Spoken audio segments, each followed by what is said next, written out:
Hello, everybody. Welcome to the podcast. We have returned to watch Superman Returns from 2006. So let's think about that chronology. Superman 2 came out in movie theaters in 1980, and then this movie comes out 2006. So 26-year difference between those, even though there were other Christopher Reeve Superman films that they didn't want to acknowledge for this continuity. And then between 2006 and this year, when another Superman reboot movie is coming out, it's 19 years. So we are almost, not quite, we're very close to the distance between this film and modern day, as this film was from the last highly regarded Christopher Reeve movie. Yeah, that's probably the best thing you can say about this movie is what you just said. That it's far in the past. Yeah, I don't know. Do you remember the hype for this movie? It's a little bit hard to, unless you lived through it. I seem to remember the Fantastic Four came out the previous year, 2005, and that got a whole lot of advertising campaign. And this movie got a whole lot of advertising and promotional tie-in campaigns. I don't think I ever ended up seeing it in the movie theater for whatever reason. Yeah, I don't think I did either, and I'm not really sure why. There was one thing. Do you remember the big deal that was made about the 3D sequences in this movie? I do not, actually. Well, 3D was trying to make a resurgence in 2006, and it really peaked, 4 or 5 years later when every single movie that was coming out had a 3D version. So Bryan Singer worked in 4 or 5 sequences that were specific for 3D. But the whole movie wasn't 3D. So if you went, apparently you put your glasses on for just the 3D portions, which probably would have been weird if you're in the theater and you're watching on a big clear IMAX screen and all of a sudden it gets blurry. You got to shove your glasses on. But in my mind, that 3D IMAX version had extended sequences, and I just really wanted to see it that way, and I never did. I think because I couldn't see it in the 3D version, I just never got around to actually wanting to see it anyway. No, this is a quirky movie. Another quirk is that a lot of the actors in 2013's Man of Steel auditioned for roles in this movie and didn't get them. No kidding, I didn't know that. Who went up for it? Amy Adams. Was she going for Lois? Yeah, and then I believe Henry Cavill was maybe not seriously considered, but partially considered. Well, Amy Adams in 2006 would have been a way better choice for Lois than Kate Bosworth. All 22 years old. Man, Amy Adams was about that age too, I think. But, oh, man. It's more frustrating because this movie is trying to serve as a soft sequel to Superman 2. And they acknowledge a time jump of at least 5 years. Which doesn't seem quite long enough in some ways. But it's just, I think this movie, just to be clear, neither of us think that this is a very good movie. It's just upfront on that part. That's cool. And I think there's some good things in the movie. I feel like, I don't know if Brandon Ruth has no charisma, or if he's just trying so hard to be like Christopher Reeve that his charisma doesn't come through. Do you think he's a better Clark Kent or Superman? If you're going to give him one Superman, because Superman doesn't have to have a personality. So you would give him the edge as a better Superman than a Clark Kent? Yes, not over Christopher Reeve, just to be clear. But I was thinking he got the role because of his audition being very bumbling Clark Kent-y. I think he got the role because he had the hair. Okay. But I don't know. That's all you need. Yeah, I mean, I think it would have been better had it not tried so hard. Maybe. Even if you kept the same script, I think it would have been more enjoyable if we weren't saying, hey, this is supposed to be a sequel to Superman 2. Because you're setting the bar, it's not necessarily at a real high level, but you're setting the bar. People love Christopher Reeve, even in 2006. I mean, he was still in the news. I mean, he remained in the news. That's really the only reason I think this movie even had a chance of working 26 years after the fact, was because Christopher Reeve had become such an icon in America for a lot of different reasons. I wonder why Singer or somebody at Warner Brothers didn't have the idea to make this a slight period piece, to put it somewhere in the mid to late 80s or 1990s, because there are a few things, they just really drive attention to the fact they're contemporary for 2006. Like the digital camera that Jimmy Olsen has and he's proud of, but he can't use it terribly well. And the little Nikon flip phone cell phones the little boy has, which takes a massive 4K image quality. Did you pay Yeah, attention to that? I did. I did. Like, oh wow, yeah, Perry White, he complimented that little kid on his cell phone picture, and I'm impressed because that was a fantastic picture. Unbelievable. So I will say, and it's hard to enjoy his work. I'm the first to say that.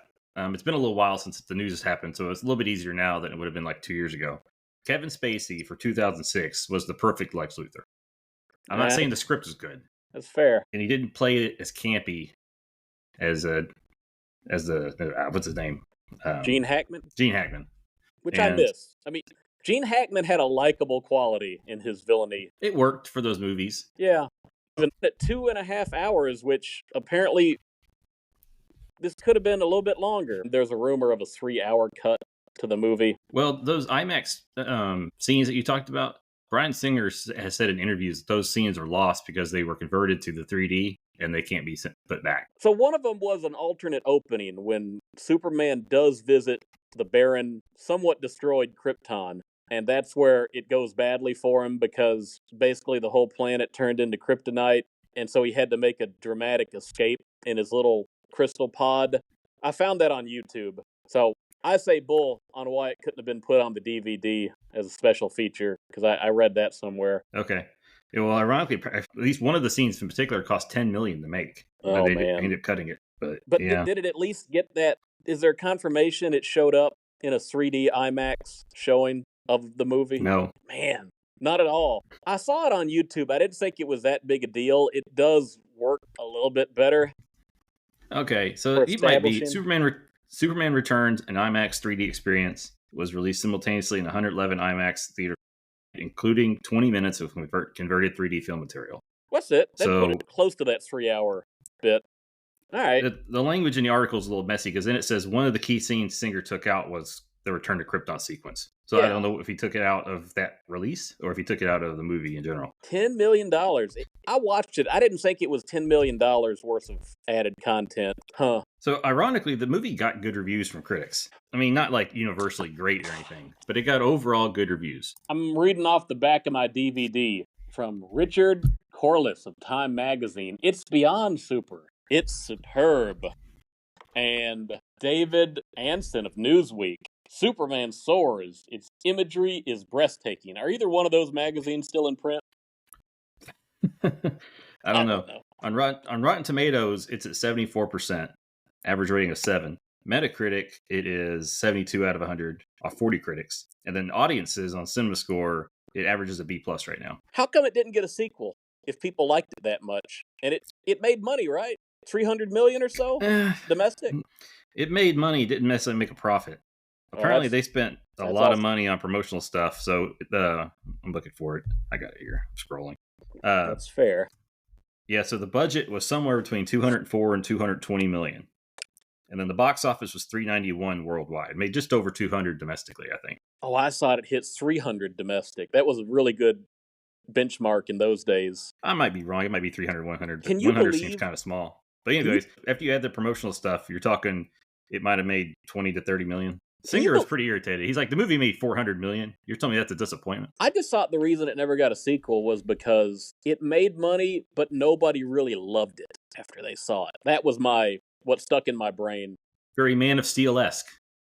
This came out a year or two after Batman Begins, which didn't make as much money as I remember, but people really liked Batman Begins, and they went ahead with Dark Knight, and that did make the money. Well, Batman Begins didn't cost $400 million after promotional material either. Had a better director, I'll say that too.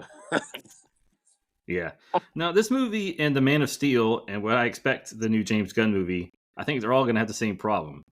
They're not necessarily hated, but they're like, it's okay. Well, that's true of every Superman movie, isn't it? Like, it's okay. Hey, Mole Man. And we couldn't find any reviews for Mole Men. No, it's too good to be reviewed. A lot of movies are just, whether you want to call it self-indulgent or not, I wouldn't say this movie is self-indulgent. It's just slow. It's because it indulges every bit of nostalgia. How many clear references does it make to the previous films? At what point does it ever contradict? And we're just talking about the theatrical cuts of Superman 1 and 2. So we talked about the Donner cut and the awkwardness of the timing on when Superman and Lois go to bed together in the Fortress of Solitude. And this movie acknowledges at some point they were together, and whether Lois remembers it or not, I don't know. Superman doesn't feel terribly guilty, which you thought he might, considering how that Superman 2 ended. Well, so I think part of what makes this hard is the kid doesn't seem 5 years old to me. Looks at least 8. He looks older, and I'm not sure what he was in real life. So then he's 5 years old, and they never really answer the question, does she know that it's his kid? Does he know that it's his kid? And does Cyclops know that it's not his kid? And Cyclops, unless he's just real dense, ought to know that it ain't his kid. Hey, we got to talk a little bit about Mr. Marsden. So, Bryan Singer and Marsden both made a choice, career-wise, in 2005 and 6. They both decided we're going to do the Superman movie, which will either eliminate us or greatly reduce our involvement in the third X-Men movie. Probably a good career choice, maybe. That movie was so bad. Maybe the movie wouldn't have been as bad. So on the one hand, we all hated him as Cyclops in the first 3 X-Men movies. I think I can speak for the general population there. But he is so likable, that poor guy. Oh, yeah. He's the real hero of this movie. He's Father of the Year, man. Man. I think they bungled it, though. How? Well, they didn't end it right. He still doesn't know. I mean, he might suspect, but he doesn't know. And the kid is not coordinated enough to do anything super consistently. Well, he's 4 or 5. You know, I wonder if Lois had a 9-month pregnancy, or if it's super accelerated being a Kryptonian. I don't know, but it's like, so they leave a lot of questions unanswered. But in a 2.5-hour movie, I feel like they should have had some time to work with. Oh, man. Because that the mind swipe kiss in Superman 2 is never addressed. That should be a major plot point if you're going to go all in with that. Yeah, I mean, to have a scene where she's freaking out that the kid's doing superpowers, because in theory, she should not remember being with Superman. But she seems to remember being with Superman. So the one who really puts her on the spot is Lex Luthor. Yes. When he's grilling her about because he notices some reaction in the kryptonite he's holding when the kid is nearby. Which I think is an overreaction. I don't think there was enough of a reaction to the kryptonite. The kid's got a glossy face naturally. Luthor doesn't do anything with that knowledge either. I misremembered the last half of the movie. A bigger deal with Luthor maybe trying to hold the kid hostage as a bargaining chip for Superman. That didn't happen. Oh, he was running. Yeah, he locked him in the freezer, or the goons locked him in the freezer.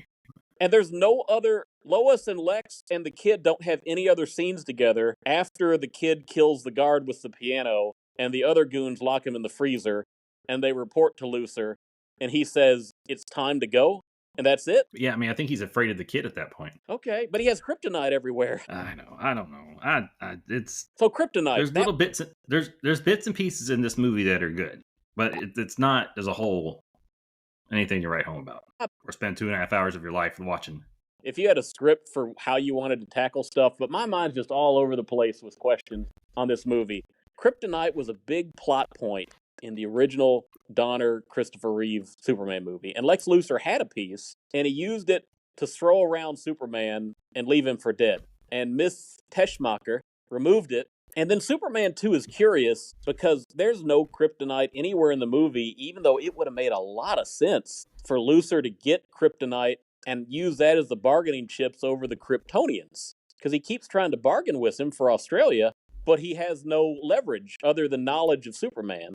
But if he had the kryptonite, he has power over the Kryptonians. This movie goes back to the kryptonite plot and really into the kryptonite plot.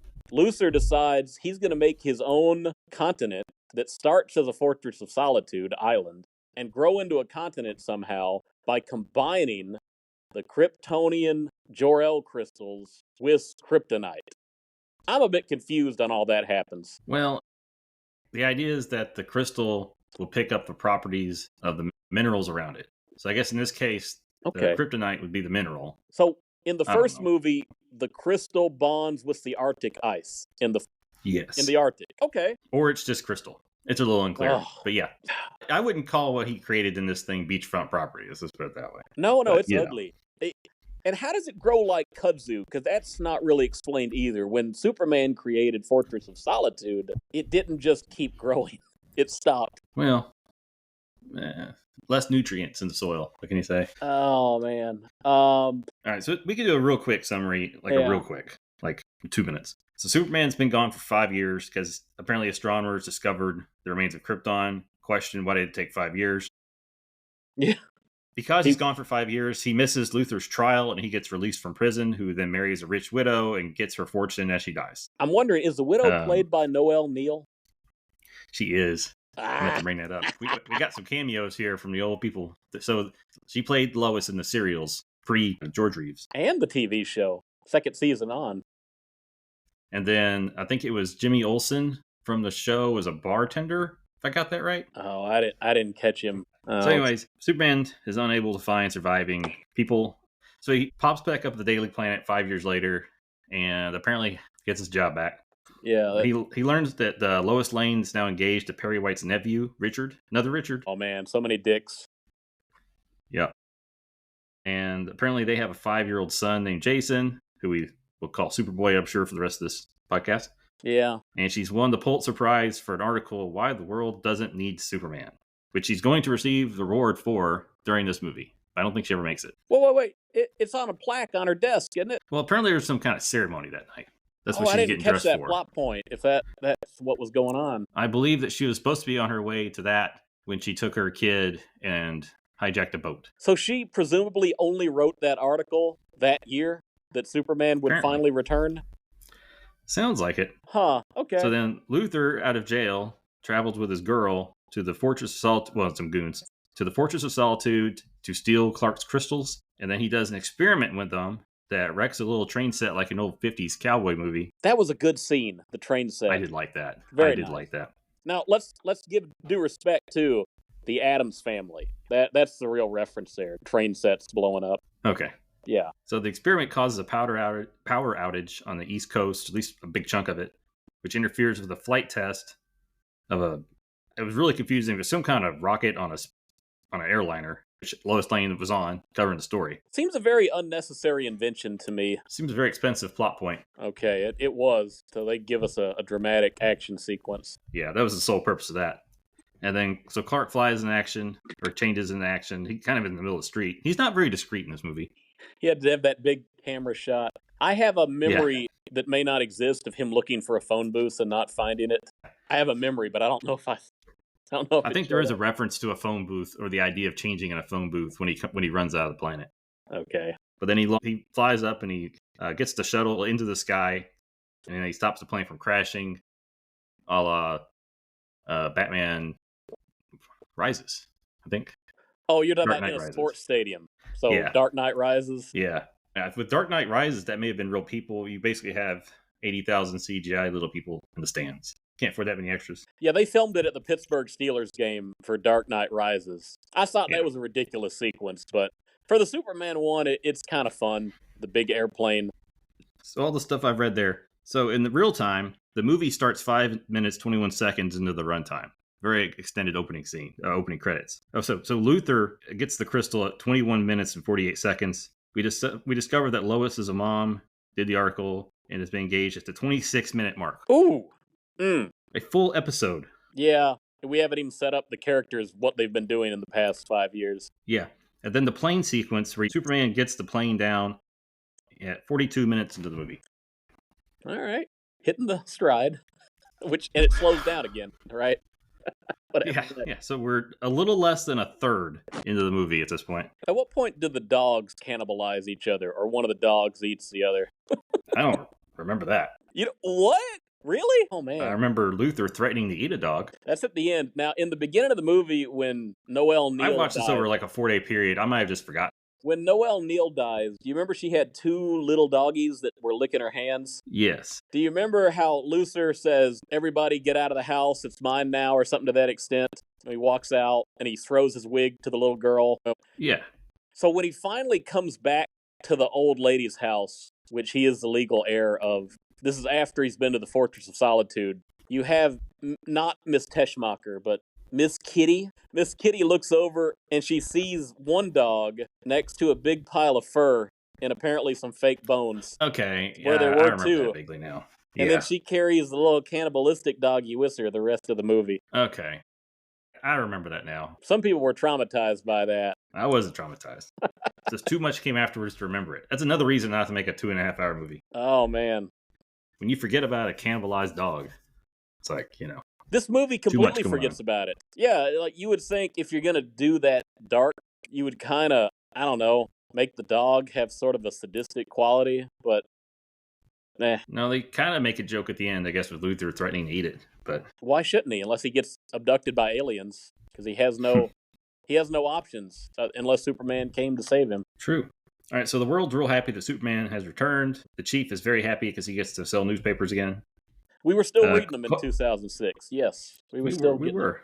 Clark is a little bit sad that nobody seems to care about him anymore. But you leave for 5 years, dude. You didn't say bye. So what do you know? Apparently, he was off to find himself. A mission of spiritual discovery. It's a real lengthy mission. That's like Ricky Williams going to smoke dope in Costa Rica and coming back to the NFL. And this is where Luther steals the kryptonite from the Metropolis Museum of Natural History. He gets his girl Kitty, gets Superman distracted, and he goes and steals it. It's a nice scene. So he'd already been to the fortress and back. Then he gets his kryptonite. Now that he already had his crystals. Yeah. Can't put the cart before the horse. Isn't it weird that he would have been to the fortress in Superman 2, but he didn't take any crystals? I know. Well, he never came back, did he? From Superman 2? Didn't he get caught at that point? I guess he did make a trip. Yeah, he was there twice. He left of his own accord, and he does come back with the Kryptonians. And it's weird in this movie because it looks like he's activating the Jor-El recording for the first time. Which, if it's true, the theatrical cut is canon, and he only heard from the Kryptonian, the poet, the mom, and the mom, who was also the archivist, then I guess he had never heard Jor-El before. So now he's getting the full Jor-El spiel, which, again, makes it look like it's entirely recording as opposed to an interactive artificial intelligence. I'm surprised they went with that for this movie, that it's just a recording. Well, I think in the theatrical release of 2, it did come across more like the recording. But he would take questions in the first movie, I think. Yeah. That or he was answering the questions that he said out loud. Like he just happened to be going to that point. It doesn't matter who says it, just so long as somebody asks a question. All right. Yeah. Weird. Yeah, I agree. Perry wants Lois to interview Superman. Clark ends up investigating the blackout. Really, Lois does it too. Lois and Superboy go to investigate the old mansion. Okay, so she gets a call that she forgot to pick up the kid. She goes and she picks up the kid, and then she thinks she's pinpointed where the blackout came from, the root source. Yeah. And she goes to that house, and then she sees Luther's yacht, and there's classical music playing, and she decides that it'd be a good idea to go investigate the yacht with her kid. Trespassing. Mother of the year right there. Unfortunate. Really? So they see Luther's wigs. She freaks out. Luther shows up brushing his teeth, I believe it was, in his bathrobe. And Lois and Superboy are captured. It is curious. Luther has no desire to wear wigs in this movie. It might have had something to do with a deleted scene where his new woman told him he looked old when he had wigs on. He wore a wig when they stole the kryptonite. Oh, I forgot about that. Yeah. Good. So then he gives a narration where he tells her his plans to grow a landmass in the Atlantic Ocean that will flood the United States and kill billions of people, and he will sell beachfront property to all the foreigners. And now if it's a giant continent, it's not really beachfront property other than your coastlines. The rest of it's just worthless land, because how many rivers do you get to have on your new continent?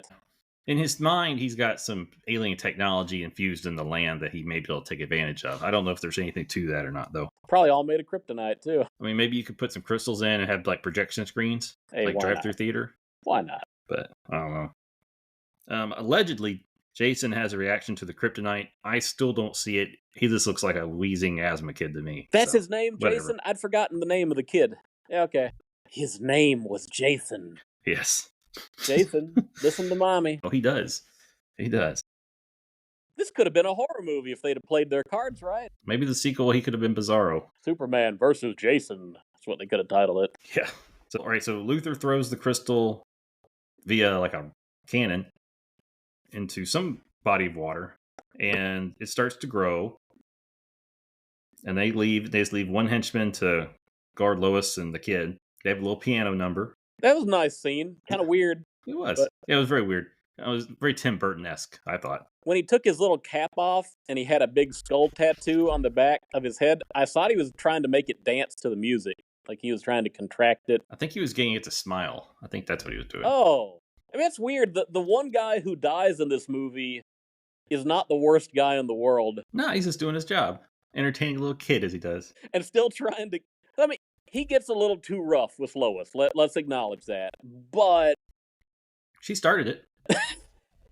You could argue he's trying to self-defend himself because she's trying to hit him with heavy objects at that point. That is true. So they're playing the piano while he's distracted by the music. She uses the fax machine. Might be the last time you ever see a fax machine used on film. Oh man, we'll have to investigate that. Yeah, we were still using faxes in 2006. My kid commented, "I've heard of those before. Never seen one used." Yeah. Used it once or twice in my life. And then, so the power goes out, though. So she's not sure if the fax goes through. The henchman realizes what's going on. He kind of attacks Lois. I don't think he was going to kill her, but he definitely was being rough with her. And then Jason Voorhees strikes and throws the piano at him. And he's dead. And then the other two goons come in and they say, whoa. So throw him in the free... What is it now? The storage room? I think it was just a pantry. I don't think it was a freezer. The pantry. I mean, it was on a boat. It's not like it's a restaurant. So all right. So Luther is on the landmass at this point. So that's where he left in the first place. It was after the land started forming. He took his helicopter and they flew out there. Now, apparently Superman lands and he's weakened, but maybe doesn't realize it. A little unclear, but Luther's able to beat him up. He has that little sweat dropping from his face, and that's when Luther decides to strike. Yes. Apparently he's debilitated enough to get beat up. Luther shanks him with kryptonite, snaps off a piece inside of him, and instead of just killing him on landmass, they let him fall off about 100 feet into the ocean, and they assume he will drown. Indeed. But that's not how it works. We skipped a little bit, but he's rescued by Lois and Cyclops via helicopter when their Superboy sees him in the water. When Lois is describing her fiancé, Cyclops, to Clark Kent, she talks about the fact that he can fly. And when he shows up to rescue her and the kid, he's the one who gets them out of the pantry on the Titanic when it's falling apart. Well, Superman helps. Well, no, because when they go on different missions initially, but he gets them out of the pantry, Superman gets them off the boat.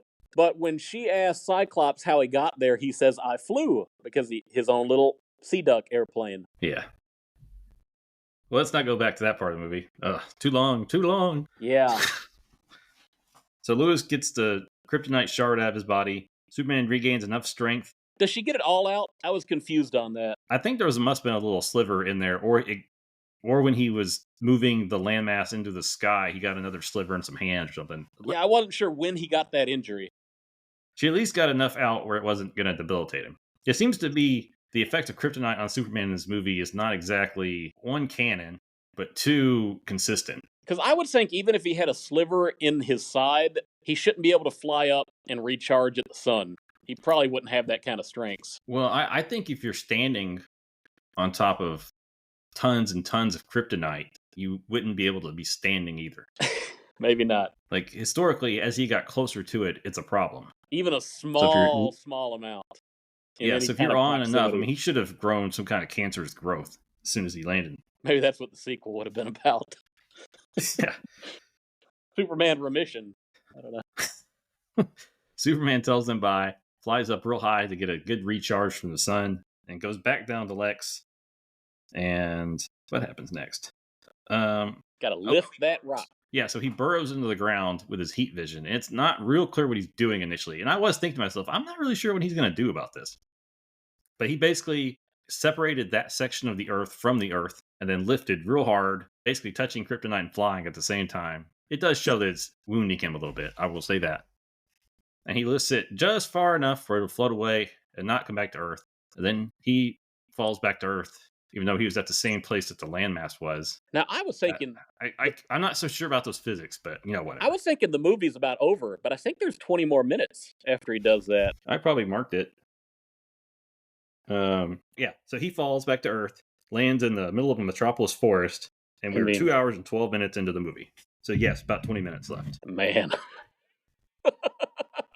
Doesn't that just sound like a bad idea? Unless you've got a new villain you're going to introduce. So one thing I should bring up, even though I don't want to go back in the past, we probably should, and that is about an hour before this in the movie, but before they before Lois does the stupid thing where she gets onto the boat. But the night before that, they're all doing research at the planet, the whole family.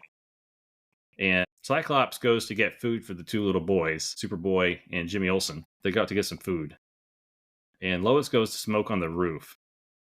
And Clark flies down to Superman and basically begs her to leave Cyclops and her child. I forget how hard he went on that.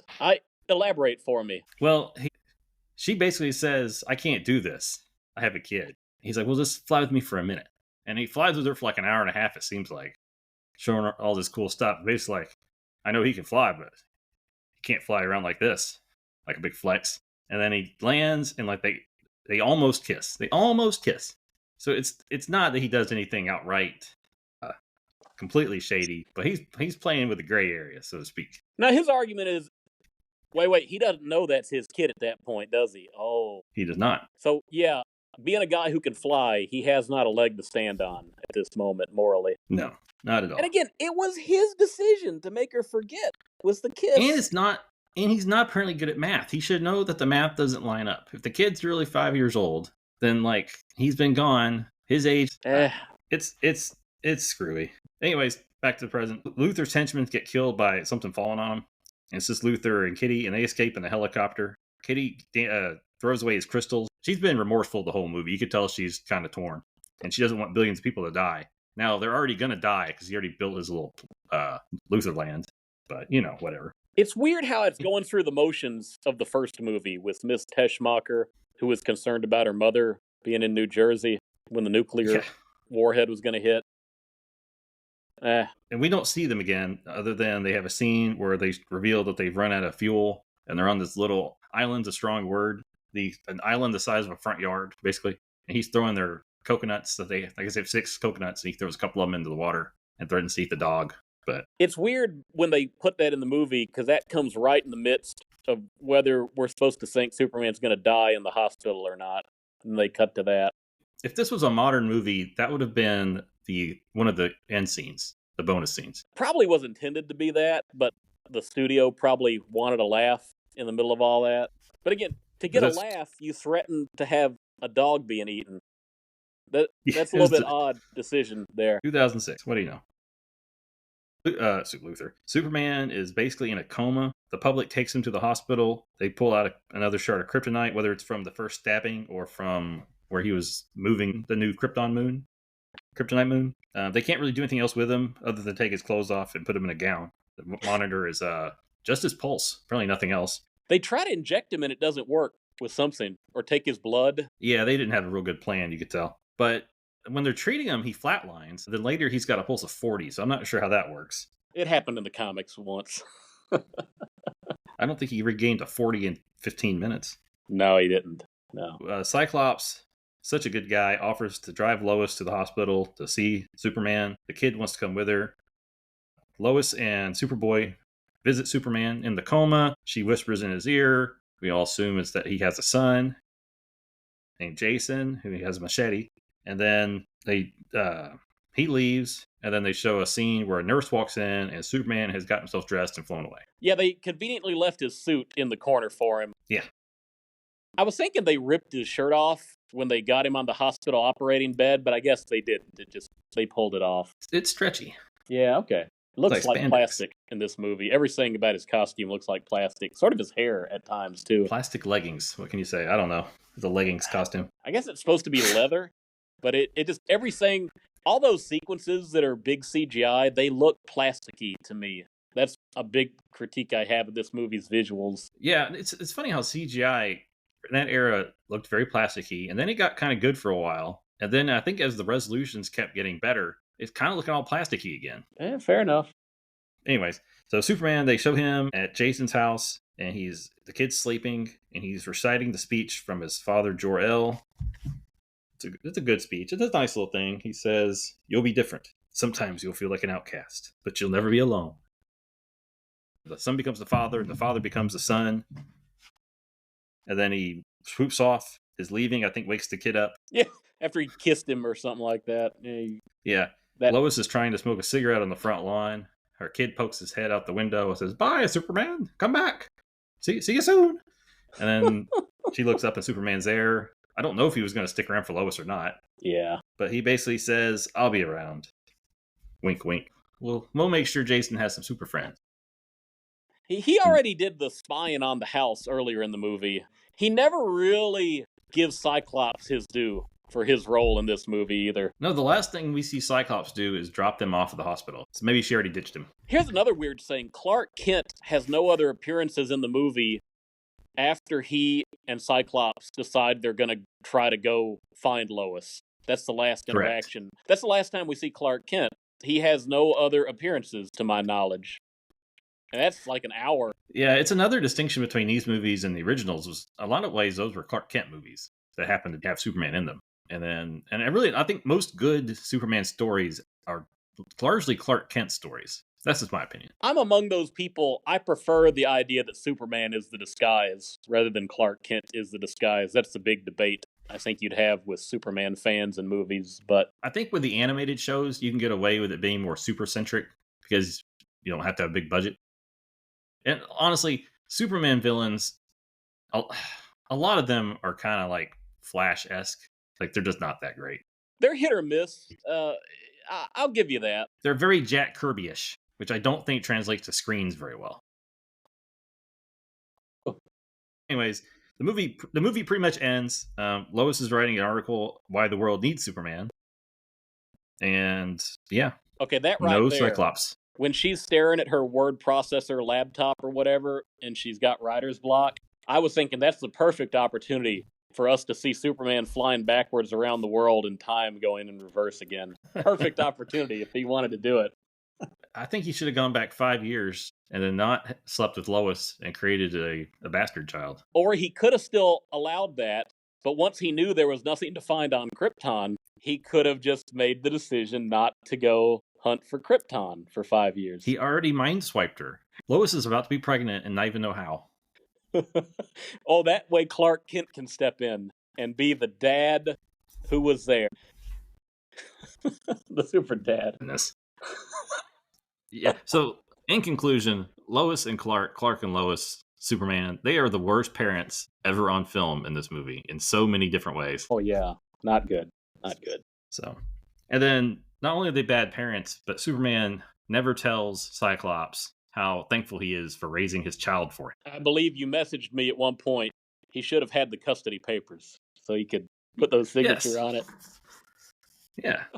So it's just, I can't, when I watch this movie, I just can't get over the such bad parenting. Just, they're not even trying.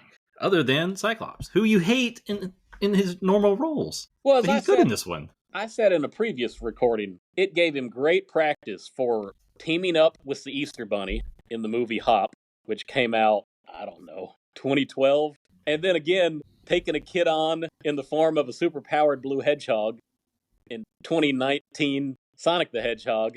And the funny thing is, I think Marsden looks about 10 years older in the most recent Sonic the Hedgehog movie than he does in this movie. He's aging very slowly. Yeah, it's great. Maybe he's the Kryptonian. Him and Paul Rudd are on the same stuff. Yeah, that's great. He can still pass for a guy in his early 30s in Sonic the Hedgehog 3, I think. Brandon got to play Superman one more time in the TV show crossover. Did he have more charisma in that show? I didn't see it. So his main role was in Legends of Tomorrow, where he got to play the Atom, not A-D-A-M, but A-T-O-M. And he was the quirky scientist who could shrink down. But when they did their crossovers with all their other shows, he got to do this version of Superman again as like a Kingdom Come variation of it. Okay. So he didn't necessarily need to have a personality. No. Because Kingdom Come Superman is just grumpy looking. Oh, yeah. And I don't know if I even watched those crossovers because it was a big commitment to get into the CW shows. And I was happy with The Flash, and I would watch the other ones if they were on, but they were asking a lot to keep up with all of those things on the CW. Because CW shows, man, you talk about self-indulgent, that's the CW for you. Whew. Yeah. And then, I don't want to give him props, but Kevin Spacey, he is Lex Luthor. What can you say? He really is. It would have been hard to say they should have cast somebody better for that role as it was written in 2006. Yeah. Right. I mean, even now, if there was no controversy, and you said, we're going to put Kevin Spacey as Lex Luthor, I'd be like, oh, I can get on board with that. He's just got that sarcasm and evil thing really well done. If he needs an accent, he can pull off an accent too. Probably, yeah. Look, There are some good actors in this movie. The script, I think there's something there to work with if you wanted to do it. But I just don't think this is what it should have been.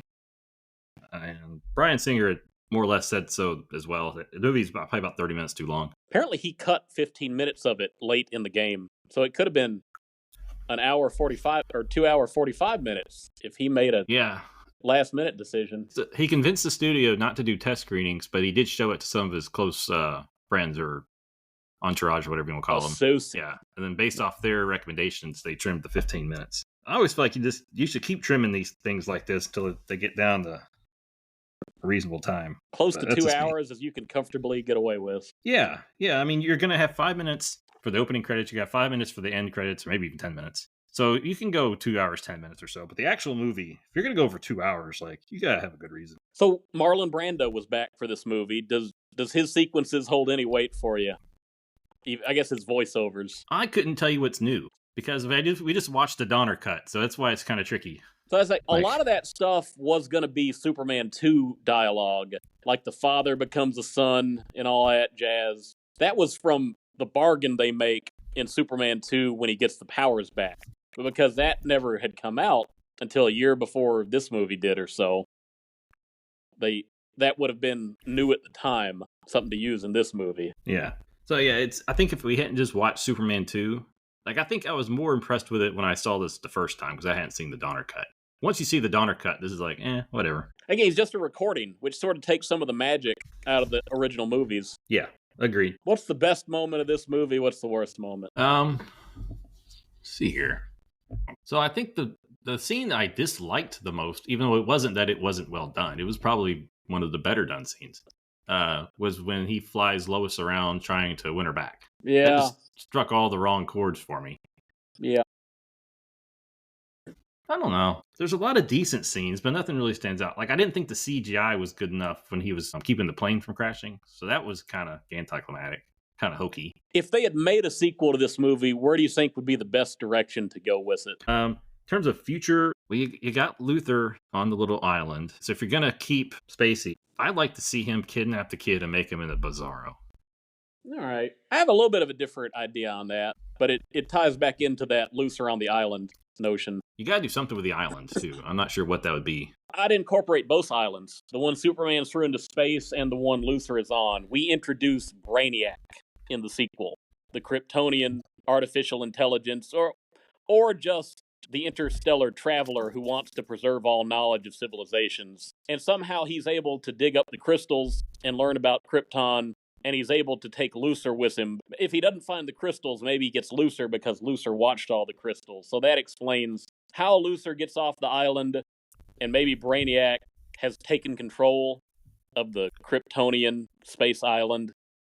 Does the Krypton moon create him, or he just happens to stumble upon it? It's a good question. I think either one could happen.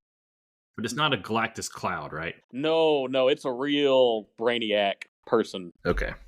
Either he could be a robot, or he could be biological, or somehow mix of the two, cyborg. But yeah, he eventually gets on the Kryptonian island in space, and he goes to Earth because he tracked its trajectory. Hooks up with Luthor. They do something with that. I don't know how you work the kid in. I don't care. Maybe we can get an X-Men crossover with Cyclops and... No, maybe not. So how are we going to rank what kind of categories? Plasticky hair curls?